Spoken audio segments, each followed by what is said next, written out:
What up, baby? It's your boy, the ATX Sooner, back with another video. And today, I wanted to discuss who took the biggest L. Did Oklahoma take the biggest L by losing Jaden Gibson for the year? Or did Texas take the biggest L by losing CJ Baxter for the full year? Now, y'all make sure y'all like, share, subscribe, do all that good stuff. I mean, I'm on the road to 1,000. Not quite close yet. So, and I do notice that a lot of people that watch my videos don't subscribe. So hit that subscribe button, hit the bell just so you can, see any updates that I may have. But yeah, we all know, if you know my content, I'm not really here for that. But still, you could do that just to help me out. But anyways, who took the biggest L, man? I mean, if we being real about Jaden Gibson, deep threat, red zone threat, super freaking tall. He's like 6'5", and we're gonna miss him. Don't get me wrong. Yeah, I know our wide receiver group is loaded this year, but we got a lot of speed freaks on there. I mean, we got a couple tall guys, a similar structure to Jaden, but we haven't really seen them produce much. We haven't seen them, and of course they're new, but they'll have their time this year to step up. And I'm hearing promising things about these players, but either way, man, it's a big hit. It's a big hit for Oklahoma, man. I mean, the man, yeah, he only got like 14 catches, 5 touchdowns last year. Um, don't sound like much. I mean, obviously, if you take the touchdowns away, the 14 catches part, that don't really sound like much, But when you talk about the 5 touchdown part, then you got to talk about how much production that is. I mean, the dude, he doesn't show up much, but when he does show up, 9 times out of 10, he's in the end zone. So, big hit for Oklahoma. Don't get me wrong. Let's look at his stats. He had 375 yards last year. Like I said, 14 receptions, 5 touchdowns. That's a big hit. That's a big hit. But I mean, of course, we still got guys like Andrew Anthony. We still got guys like Burks. We still got freaking Nick Anderson. I mean, we have the talent at the position. Don't get me wrong. I'm not worried about losing Jaden Gibson. And this is no slack on Jaden Gibson. The dude is a very talented guy. I'm praying for the guy. I wish the best for him. But if we could afford to take an injury at any position in this game or this year, it would be the wide receiver position. That and you could probably throw out running back also. But let's talk about CJ Baxter. Now, I'm from Austin, Texas. I live in Austin, Texas, born and raised.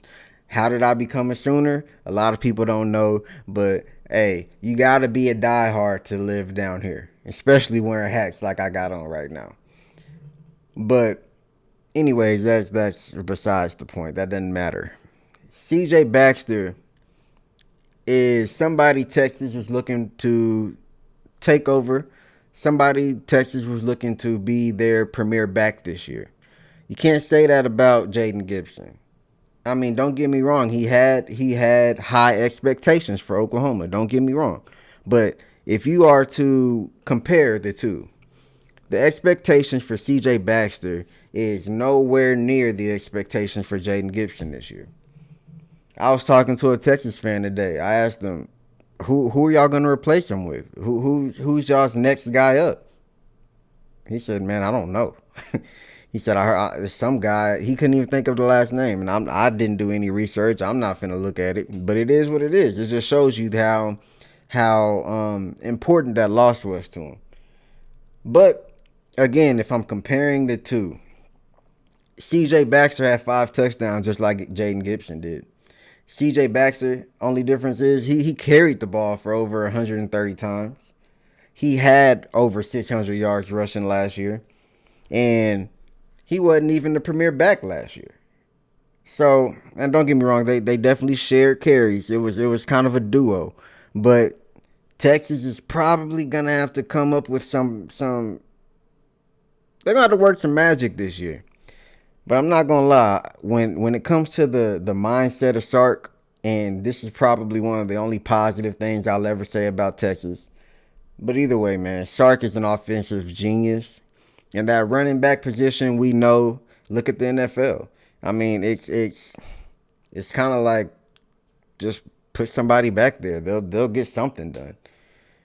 But of course, we know that Texas relies on the run because I mean, if you think about Quinn Ewers, I'm not a big fan of Quinn. I don't believe in Quinn. He hadn't finished the season. So take that running game away from Quinn. What do you have? I guess we'll see.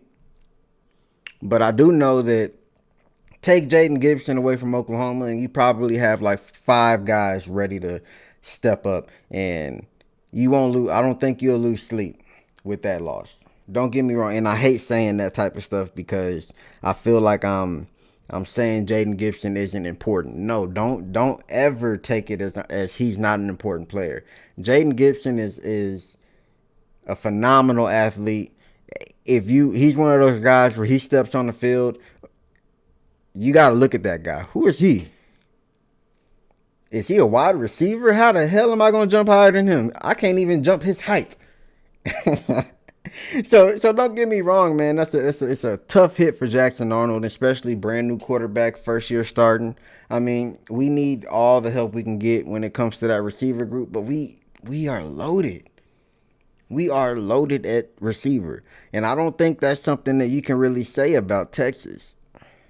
Don't get me wrong. I mean, Texas always has a good running back, just like Oklahoma. We always have a good running back, but when you go into the year and you have that question mark at a position, you got to take that seriously. You got to take that seriously. And that's something that got to ding you. It's got to ding you. Like if I'm Texas, if I'm covering Texas, I can't act like this isn't a big deal. I can't act like this isn't something that I have to worry about. You know, on top of the fact that you don't know what your defense is going to look like next year. Quinn, you don't know if he's going to make it the full year.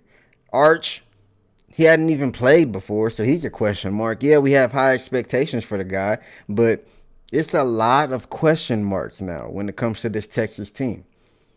Now, obviously, when it comes to the Oklahoma community, when it comes to how we cover Texas, that's obviously way different than how the rest of the nation covers Texas. If you listen to the rest of the nation, Texas has no worries at all. Top 5 team, no worries. They don't think about the fact that they lost 11 guys in the draft. They don't think about the fact that their head coach has only won 10 games one time, and that was last year. Still lost to Oklahoma. They don't think about the fact that they gotta figure out their D-line now with a new defensive line coach, losing their hell of a defensive line coach to LSU. These are factors. These are things that the media is not going to talk about. Now, why? That might be because Texas brings a lot of this. Texas brings a lot of moolah. When you talk about Texas, you get a lot of this. Unless you're the ATX Sooner, apparently. But either way, these are things that you're not going to hear. These are things that the national media is not going to talk about. You got to tune into an Oklahoma podcast or an Oklahoma channel just to hear these things. Because we're more realistic about it. We understand that Texas is not a consistent team. They've never been. Now, this year, they can prove us wrong. Don't get me wrong. They can prove us wrong. They can always, they can be great. They got the team. I mean, if you listen to the media, they have the team to do it. But when I look at Texas and when I look at Oklahoma, this is the comparison I see. What are the question marks at Oklahoma? I guess you can say quarterback. You can say offensive line. And don't get me wrong, those are 2 huge question marks. I mean, me, if I'm building a team, those are the 2 things you might start with, But when I look at Texas, I have a question mark at quarterback. You don't have to question their offensive line. Texas is going to eat when it comes to that O-line. I have a question mark at receiver. Don't get me wrong. I feel like Texas is deep at receiver. I feel like they can get their receivers drafted and replace them like that. I mean, I don't think they have an issue with receiver, but I do put a question mark there. Who is your guy? Now you got to add running back to that. Question mark. Who is my guy at running back? Then you got to look at the D line. Question mark. What are we gonna do? How are we gonna replace these guys? Linebacker. Lost some of your most prominent, some of the most production that you've had at Texas. Gone. Question mark. Secondary. Always been a question mark. Since last year. I mean, that question mark still remains. That's a question that's been unanswered. Oklahoma, you don't have a question mark with our D line. You don't have a question mark with our linebackers. You don't have a question mark with our secondary. Our defense is I mean, some predict our defense to be top 5 this year. Now, I think that's kind of crazy. I think we'll probably be a top 20 defense. I mean, I feel like that's a fair growth when it comes to the jumps that we've made this year, which that's great. I mean, don't get me wrong. We top 20 defense. We in the playoffs. But Texas, man, you got a lot more to worry about than the national media is going to tell you. I mean, it's facts. It is what it is. Like, do you trust Quinn Ewers? If I'm a Texas fan, how can I say I trust Quinn Ewers? He hasn't played a full season. And when he's out there, he can't score in the red zone. That's just for some reason that's not a thing. Yeah, he can throw the ball. He got arm strength. But in my opinion, Quinn Ewers is a freaking second round draft pick. I mean, late first round, if anything.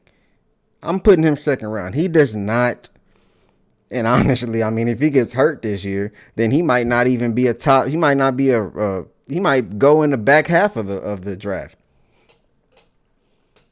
So I just wanted y'all to think about that. I just wanted to have that little discussion with y'all. Y'all let me know what y'all feel in the comments. Am I tripping? Am I tweaking? Am I making sense here? Am I hating? Because obviously I do have, my name is the ATX Sooner. I do have a Beat Texas hat on. Am I biased? Might be a little bias in there. But I don't think that there's anything that I said that you can definitively just say he's making stuff up. I'm not. You gotta be real, man. Like, come on. You lose 11 players in the draft. You can't just sit here and act like, oh, we straight. 11 starters are gone. Another one is hurt for the rest of the year. Another one who should have went to the draft just so Arch, instead of he should have did what Dillon Gabriel did and gave the team to Arch Manning. That's what Dillon Gabriel did with Jackson Arnold. Team player, not selfish. When you look at Quinn Ewers, you gotta think about it. He went to Ohio State to get paid. Selfish. Then go to Texas. I'm pretty sure Texas gave him the biggest bag. That's probably why he's there. Selfish. Now look at him. Coming back. Coming back because he knows that his draft stock is not where it should, or where it is, where he wants it to be. And possibly messing up the growth and development of Arch Manning, somebody who Texas claims to be their savior. I mean, that's a huge question mark if you ask me, and that's a quarterback. At least our quarterback, the reason for the question mark on our quarterback is because he's never freaking started a regular season game. Yeah, we can talk about the Fiesta Bowl game, cool, or Alamo Bowl. I'm sorry, we could talk about that, cool. First time ever starting. What do you expect from a freshman? And don't get me wrong, the dude put like 300 yards up. Freaking, I don't know how many touchdowns. Yeah, he threw some interceptions in there. But to me, if he gave me hope. But anyways, I'm dragging it. I want y'all to tell me, am I tripping? Am I the only one that, well, don't get me wrong, like I said, are us Oklahoma fans, this Oklahoma content that you guys soak in, everybody has their favorite Oklahoma podcast that they tune into. Are we tripping? Are we delusional? Is the national media delusional? Are they the ones tripping?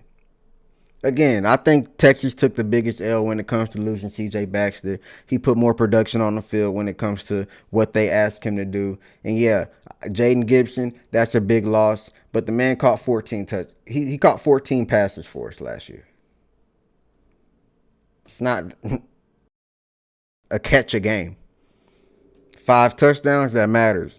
And we are gonna miss him. And I am praying for the kid. I'm praying for him. I'm praying for CJ Baxter. I really hope that they can recover and be the people who they were. I mean, like, I don't want them to ever diminish as a player because of an injury.